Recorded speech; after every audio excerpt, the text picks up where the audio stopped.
Of all of the Meroitic painted pottery, it was found at Semna South, and the gentleman who found it was Louis Jabkar, who went to Brandeis University from the University of Chicago, but it was the Oriental Institute Nubian Expedition. Here we have on this site a hyena which is leaping up on some rocks that are probably cataract boulders. Of the 6 cataracts, there are all of these igneous boulder things, and you see piles of these things, and he's leaping up on them. Around further is you see this rabbit, this bunny, this hare. Right. It's a wonderful hare. You can still see them. I saw a couple of them just a few days ago in Sudan. Yeah, they're big, tall ears, and they're very fast. Guinea fowls as they go on around. So this one is approximately 200 BC. Yes, this is just about the finest painted, Meroitic painted pot, except of course for my favorite frog pot. It's a highlight of the collection, one of the most important vessels here. There are several that would be highlights if this didn't drown them out, such as this tall neck one, also from Semna South. Right. There's one like it in the... A jar with a serpent, right?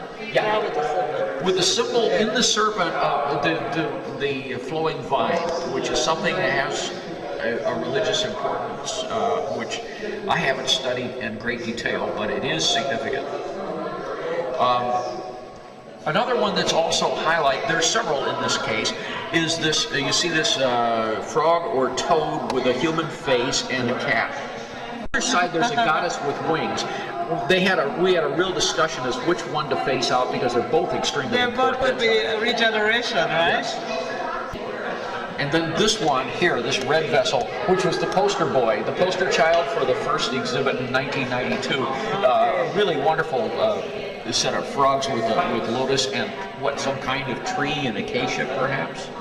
I'm not sure what the other one is. And this one, this goes into the... This is later, yes, this is AD. Later. This is about, it's almost 400 years, it's 400 years separate these two vessels. The Meroitic time was very long. Above, to the left, this Kuhel tube, that is tube for eye paint, but not Kuhel, which is actually lampblack, it's actually galena, lead sulfide. It's excavated on the Red Sea coast, there are mines in Egypt. The carved one there on the right, the one next to it, which has a sacred flower in the shape of a sacred flower with the mix of ivory and tropical hardwood. It's probably Sisyphus. That was studied by the University of Wisconsin at Madison. And then this box below with the winged sun disk carved in it. But they are of special importance. The place in the world that I know of where this stuff is displayed is this red and tan incised pottery. It's descended from the sea group pottery and all of the other things, but this is 4th century AD, late 4th century. This pottery has now been coming to be called Eastern Desert Ware, EDW even for short. And it's the only place where it's on public display is right there. It's not a common thing, but it belongs to a people of the Eastern Desert. This comes from Bob Kalapsha. It's all of the same 4th century date.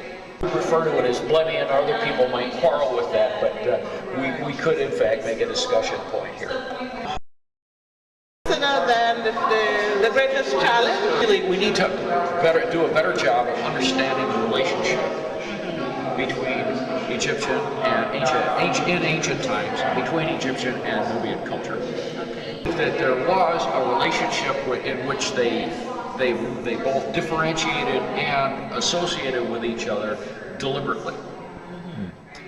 And that basically when you see Egyptianizing kinds of things in Nubia, what the Nubians were saying is that we accept the pharaonic